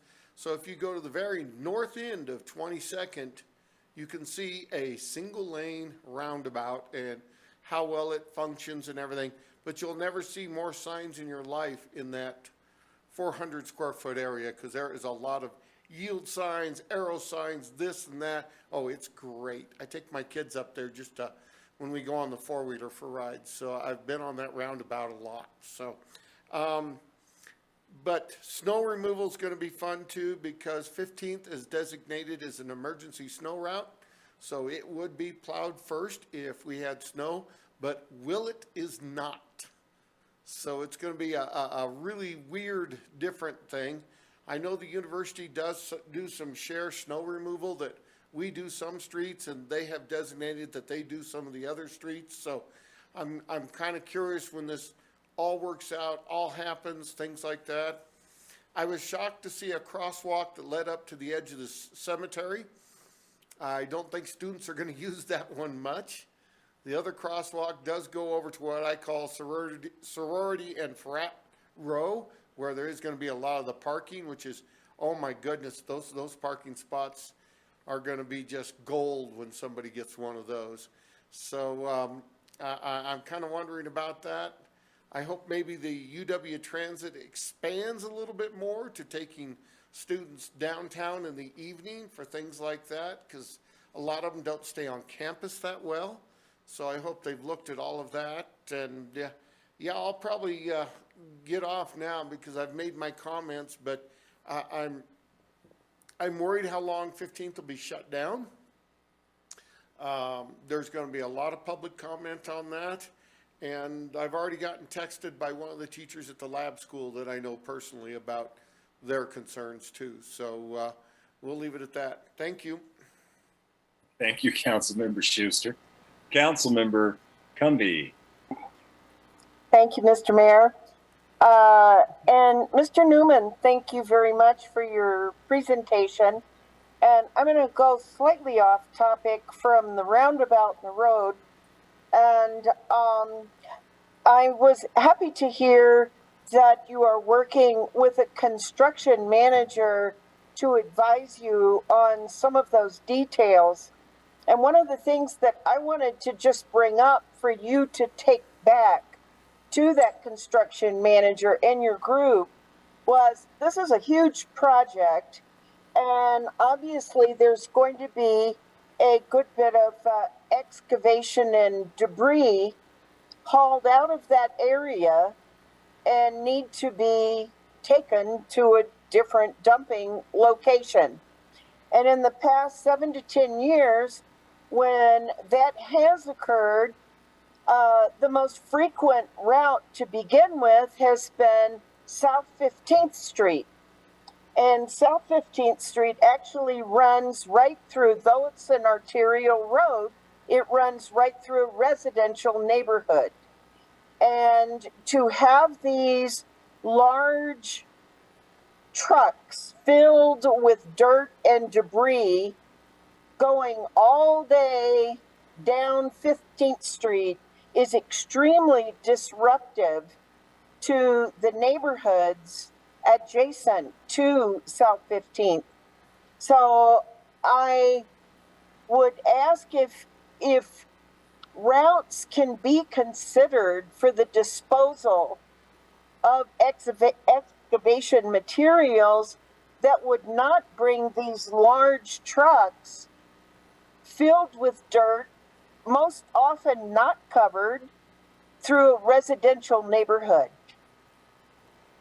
Because in the past, we have to get the neighbors together, we have to start complaining, and then finally we might get something changed. And I would rather address that up front so that we don't have to deal with it later.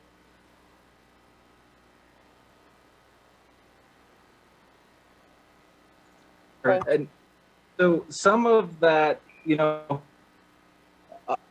I'll talk to them, I'll bring that up as far as, some of it depends on, where, when we get this bid out to an excavation company, they would be responsible for anything that needed to be exported or imported onto the site.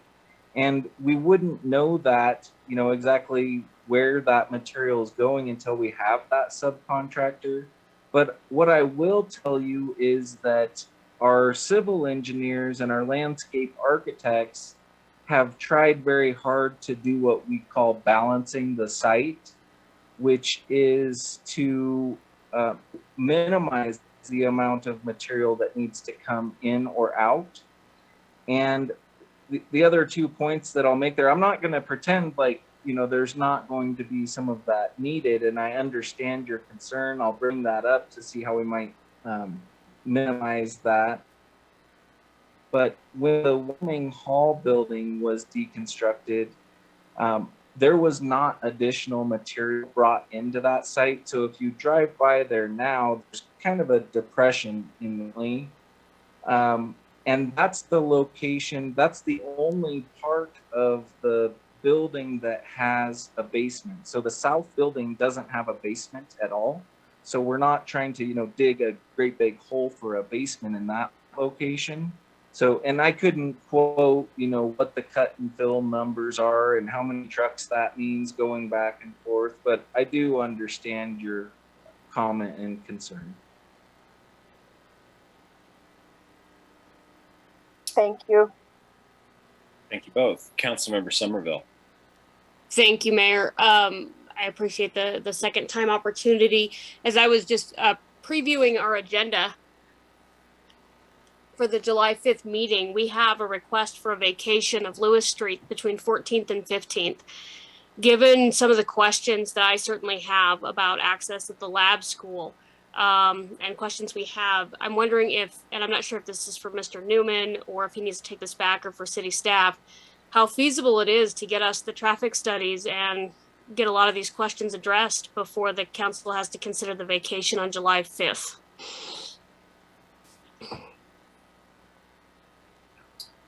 Yeah, City manager, I think. I don't know if I should Mr. Newman, yeah, what, I think we'll have the city Well, manager. I was just going to say that.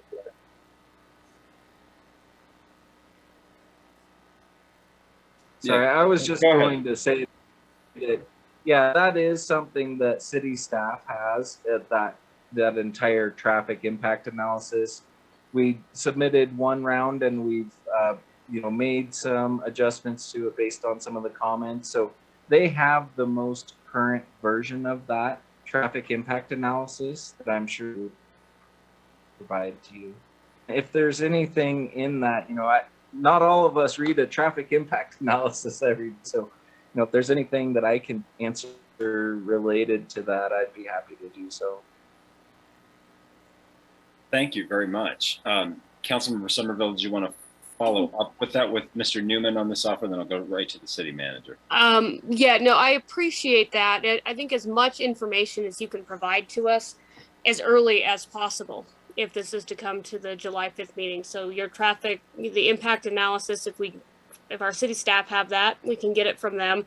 If you can, I can go on the website and find the long-term parking plan. But there's been a lot of discussion about the impact in that area. And for me personally, it would be very hard at this moment without these questions being answered to move forward with that. All right. City manager, did you want to add something to that? Yes, Mayor. As far as, through you to Councilor Somerville, as far as the vacation of 1400 to 1500 Lewis, that is part of sort of our planned sequenced vacation of Lewis Street that started at 9th Street and has been proceeding easterly toward 15th. I wouldn't consider that vacation as an approval or a green lighting of any concerns you have on the roundabout. And I don't believe that it was staff's intention for that item on July 5th to be a green light. It's just sort of the next step in this process that we've been engaged in for a number of years with the university on the sequential abandonment of Lewis Street. I guess maybe it would be helpful hearing all the conversation from the council to understand from the university. I know, Matt, you said you guys are hoping to break ground on the dormitories and the vertical construction here in the fall. What is the timeline for the right-of-way improvement? I assume that that's subsequent to the initial groundbreaking for the vertical construction, maybe in the spring? I'm writing that one down because I'll need to go and look at our detailed schedule to see how the construction manager is planning to do that. A lot of times they like to do the majority of the underground utility work early in the project. And there are some sanitary and some storm, I believe, lines that are in that area. So I will look for that and provide a response that will give you some kind of an indication. I would say that if the reason that it needed to be something that was phased later in the project, I'd need to ask that question as well, because obviously there are some underground tie-ins of those utilities. But I'm sorry, I can't give you an exact dates right now, but I can follow up. That's okay, Matt, if I could, Mayor. I just, what I was trying to get at is I don't think the timeline is maybe as imminent as some on the Zoom meeting here might feel. And if we have a timeline in mind, then it will allow us to come back and update the council at regular intervals and not in some sense of duress of a pending dedication or vacation of a road. To that point, though, Councilor Somerville, I believe that the Lewis Street, this last block being vacated, is tied to underground work. And I know Public Works prepared that item for this last block of Lewis Street, so they may want to talk about the timeliness of that item being on your agenda next week. But I don't believe it's going to green light any of your, or green light and then bypass any of your concerns or requests for additional information on 15th Street. Brooks, did you want to give a little update on that?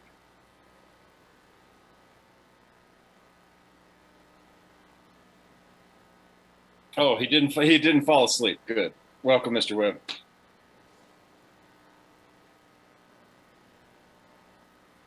Oh, you got to turn your sound on for us. Sorry.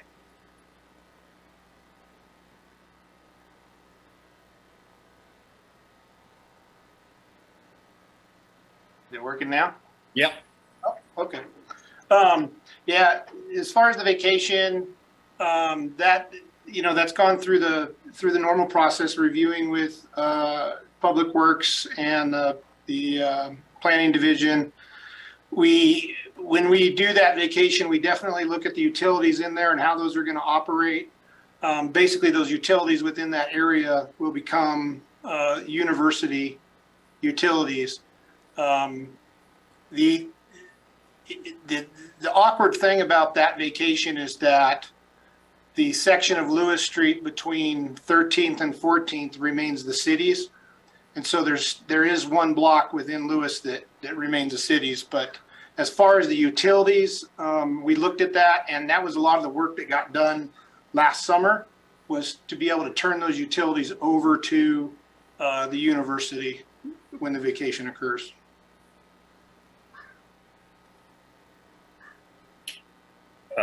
Thank you, Mr. Webb. Any follow-up to that before I go? We've got other hands coming up. Yep. Mayor, thank you. Just a follow-up to the city manager. My concerns on the vacation are not related to the roundabout on 15th Street in any way. My concerns are very specifically related to the lab school access and the impact of suddenly changing the grade and cutting off access and driving traffic through that neighborhood.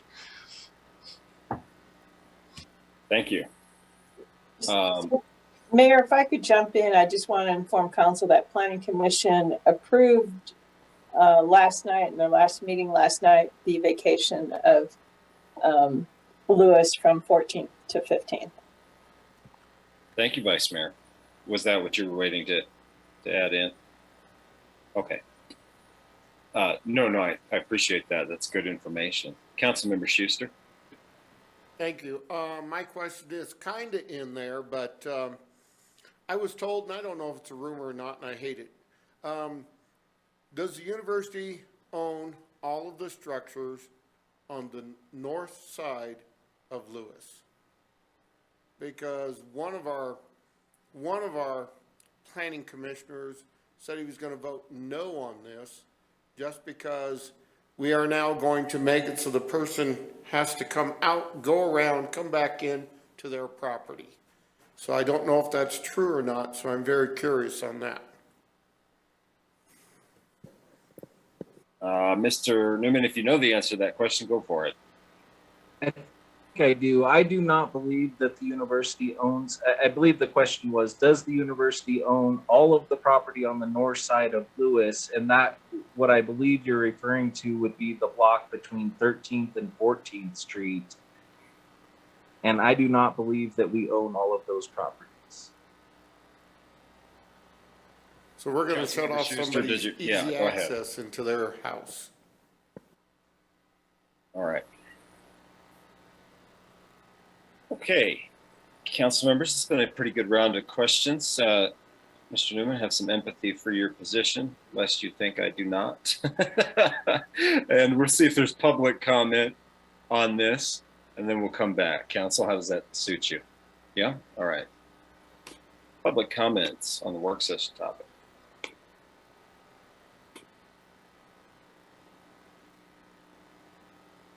Okay, seeing none. We'll close that. Come back around. Council, do you have anything further that you wanted to ask Mr. Newman, or any other comments you wanted to make? Mr. Newman, I want to make just a brief comment as we come to the end of this here. I think it's very important for the university to get some modernized and up-to-date student housing, especially given the fact that the last dorm was built in 1967. I think it was really interesting to get that historical perspective. I knew it had been some time, but 1967 is more than some time, especially in terms of student housing. And I think it's important for the city of Laramie to know that the university is modernizing and updating its on-campus housing so that it can remain competitive in attracting new students and making sure that the campus environment is attractive and is bringing new students in to go to school. The city of Laramie certainly benefits when those things are happening for the University of Wyoming, and we fully recognize that. And it's good to see some of these plans, and I think the vast majority of what we were able to look at tonight looks promising and interesting.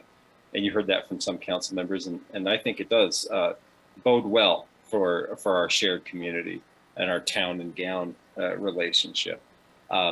I think the reason that we've spent so much time on those aspects tonight that might be controversial is because I do think it's worth mentioning again that there probably will be substantial controversy around aspects of the 15th Street project in the future. And the more we prepare ourselves as the city government and the university administration for that going forward, the better.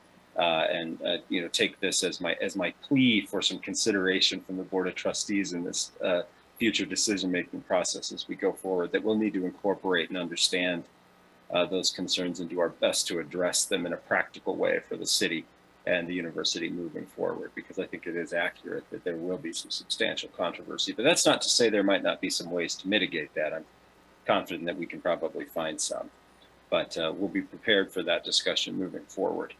But for the most part, I think this future growth for the campus looks pretty good. If we can find a way to navigate some of those areas of controversy, I think we look forward to that. And I think I remember there was an interest in a construction season.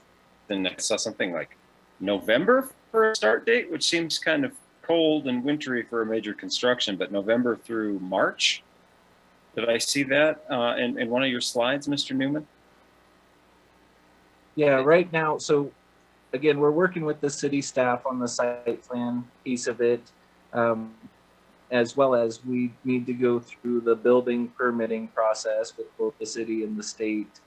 And then the whole bidding process and what we call the guaranteed maximum price amendment and things that have to go all the way through to the Board of Trustees. So that process is going to take us into October, and then with a planned construction start of November of 2022 with a planned completion date March of 2025. Right, March of 25. That's that. We're really good at starting construction projects in the winter. It happens. You have to start them when you can start them, and honestly, I'm sure the university is feeling the pressure that everybody else is in terms of trying to get things locked in sooner than later because of the price environment for building materials and labor and everything else. So let me just close again by saying, yes, I do think it's accurate to anticipate some controversy, but I also think that just lines out our work for us in terms of what we can anticipate and try to find some problem solving oriented discussions moving forward and figure out how we can meet those concerns around 15th Street as we move forward. And I'm sure we can do it. I'm also sure it won't be super easy, but I'm sure we can do it. So we would please just request some consideration from the Board of Trustees moving forward with some of these concerns as we go down the road. But I think if we go into it with eyes wide open and a little bit of anticipation for that, it may make it somewhat easier. So we appreciate your time, Mr. Newman, very much. We've taken a good chunk of it up this evening, and we appreciate your being here and your willingness to really dig into these questions, and also to let us know where you need to follow up.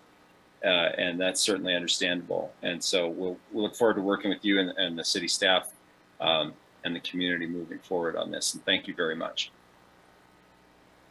Yeah, thank you all for listening to me talk for so long. And we do appreciate the opportunity to present this. Again, very exciting project, something that I'm personally very proud of and glad that I got to be involved in. It's the legacy project of my career. I won't get a chance to work on something like this again. So really excited about the project. Again, thank you guys for all your time. I understand the position that you're in and the job that you have to do. And, if there's anything that I or others can do to, help through that process, please feel free to reach out. I appreciate that. And let me reiterate again that I think we all understand how important it is for the university to move forward with this and what this means for the life of the university and our city of Laramie community moving forward. It's a big deal. It's been a long time in coming, and it's going to have a major impact. And a lot of that impact is going to be positive. So I don't want to end on just the note about the challenges. I think we're excited about it too. We just get nervous about, the natural turbulence that comes along. So thank you again, Mr. Newman. We appreciate your time. Thank you all. Council, we have a couple of the regular things, which is public comment. Again, we'll check. I don't anticipate any based on our buy-in last time. Public comment on anything that we haven't discussed at the work session this evening. The floor is open for public comment on the non-work session topics.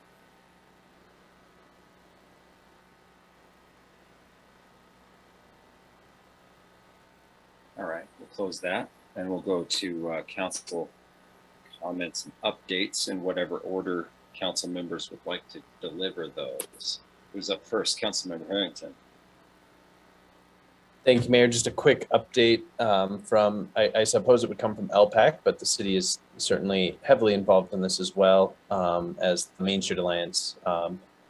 The Laramie Lane, as it is being called, is open now and is all finished up. The mural by Fabian Hernandez is completed. Flowers have been planted and installed. You all should take the time to make your way down. It's a really pretty exciting project that really revitalized a space that we all wanted to see revitalized in, I think, a very affordable and creative way. So kudos to all those involved on that, and go check it out now. Thank you, Councilmember Harrington. I like the way you put that. Next up, I've got Councilmember Schmeckel and then Councilmember Gabriel. Councilmember Schmeckel.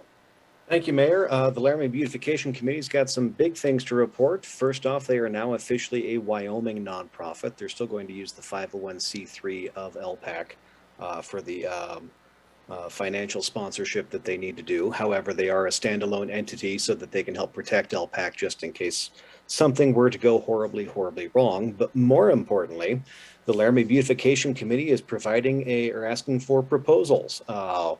They're accepting proposals for projects that work to enhance and transform the look and feel of our shared public spaces. Projects must be physical improvements with a lifespan of at least 5 years, and LBC is looking to support innovative ideas. We're looking for a letter of interest and a realistic budget, limit of 500 words or so. That can be emailed to beautifylaramie@gmail.com. Great, thank you. Exciting also. Councilmember Gabriel. Thanks, Mayor. The Pilot Hill Community Organization held an open house last Saturday, and they had some various activities. One was a tour with geologist Bern Hinckley, and I didn't think it was going to last 3+ hours, but it was very informative, and lasted the 3+. But as a member of the Casper Aquifer Protection Plan working group with the county, I thought it was really a really good opportunity to see what the aquifer and what it all looks like. And Bern explained about all the different wells and how it all works together. And so it was very informative. And there were about 15 people that took the tour, and some dropped off after a little bit, but it was very, very good to have that last Saturday on Pilot Hill. Also attended the Albany County Tourism Board meeting last week. Things are going quite well. They opened their new building. They have some items for sale. Now they've opened up that front office, and so they can offer some shirts and sweatshirts and coffee cups and so on for sale. And They can really promote Laramie and Albany County and the building renovation very well. Everybody's really pleased with that 800 South 3rd. And then later this week, we have a couple of interviews. We have 2 openings, and we have some current members that have reapplied for the tourism board. So Councillor O'Doherty and I will be doing that later this week. That's what I have. Perfect. Thank you, Councilmember Gabriel. Councilmember Cumming. Thank you, Mr. Mayor. I just wanted to update on the activities of the Laramie Disabilities Advisory Commission. And we did have a booth at Pride Fest. We were unable to have the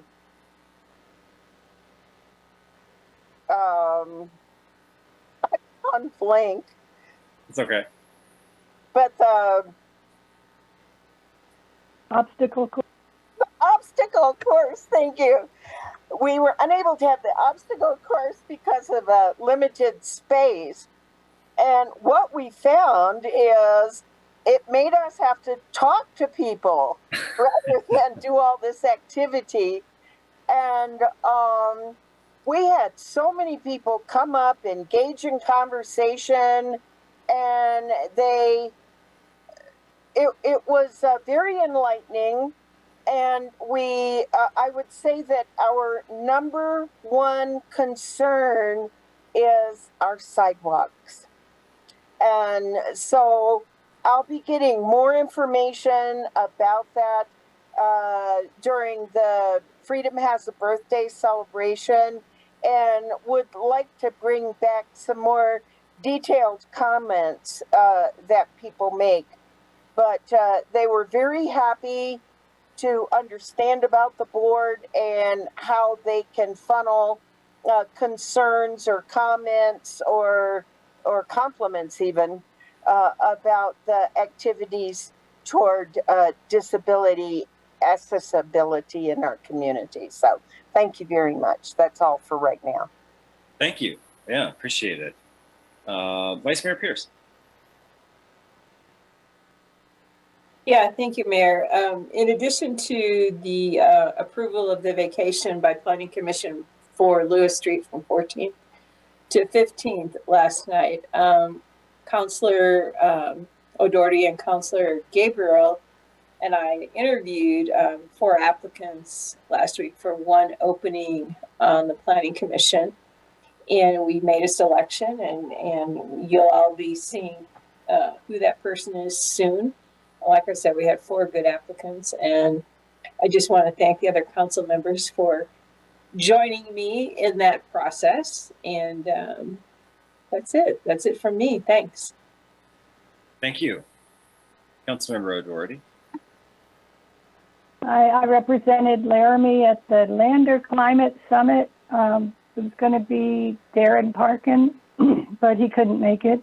And so I presented, and I think it went really well because first we had a talk about climate change and how the study about the greater Yellowstone ecosystem that was done, finished a few months back.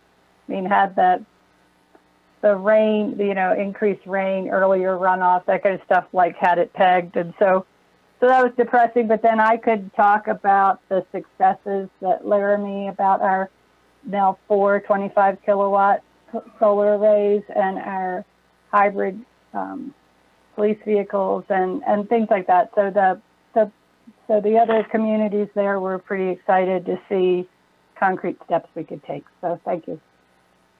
Thank you. Yeah, that's a good message to be sending, is that there are some local policy impacts, and probably that's going to be what drives a lot of the efforts moving forward, right? Local government, as we all know, is where a lot of things actually get done or don't. So I think that's an important discussion.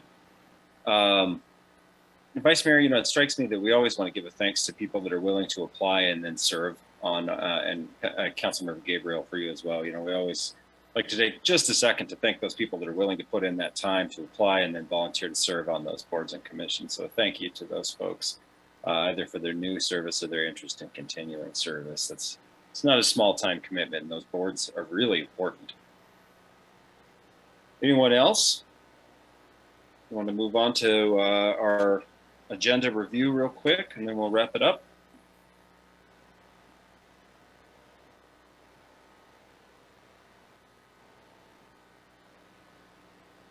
City Manager, did you have something for us real quick? Go ahead. Yeah, Mayor, while the clerk is loading your agenda, I thought I'd mention a couple of things. Council, you had asked at the last meeting if we could have a booth made available for you at Freedom Has a Birthday on July 4th to have information about the 5th penny tax renewal coming up with the general election in November. And Todd did the work of reserving a table. We ordered a little banner to put on the table. And we'll have some materials there available for you. We're finalizing those literally as we speak, working with the county and Rock River to get the best information available by the 4th. So with that, Nancy Bartholomew, your city clerk, she sent around a sign-up sheet via email if you have time that you'd like to commit there. I think Nancy also circulated that to the 2 other governing bodies as well. And then along with that, a reminder that the city offices, of course, are closed on July 4th on Monday, but we'll be back in the office on July 5th, Tuesday, and that evening looking at this agenda right in front of you.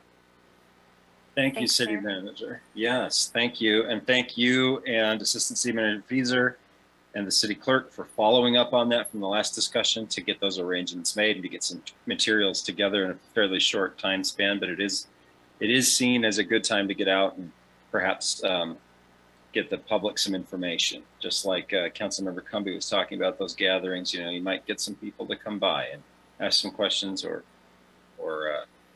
perhaps for some information that we can share. So our thanks to all of you staff folks on that one. Anybody have anything on the consent agenda they'd like to talk about?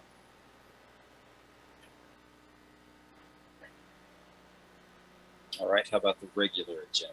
You'll see there's an executive session. Councilmember Somerville. Thank you, Mayor. If the council couldn't tell by my thoughts earlier, if it's possible, City Manager, can we get an impact of what postponing item 18 would be? The vacation. Not tonight, but sometime this week. Yeah, Mayor, Councilor Somerville, I'm happy to talk with Public Works about that. Yeah, I will do that. Yep, that certainly is on my mind right now. With potentially some thought towards a postponement, Councilor Somerville, I think we can. Yes, yes, Mayor. All right. Anybody else on the regular agenda? You'll note there's a public hearing and then the second reading of the franchise agreement for internet services. We heard quite a bit about that a couple of meetings ago, and the representative was there. So there's a public hearing on that.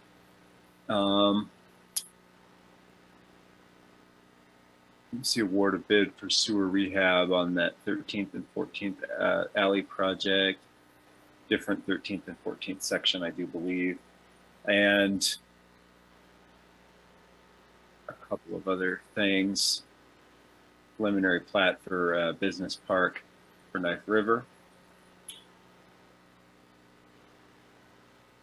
Vice Mayor Pierce, I assume that also made its way through planning without note. Okay.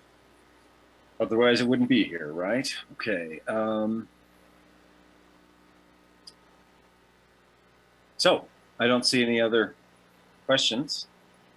I'm sure you're all eager to end the work session. So I'll say thank you very much, everybody. Quite the discussion tonight. We'll hear more about it in the very near future. And for now, we'll say good night. Thanks, everyone.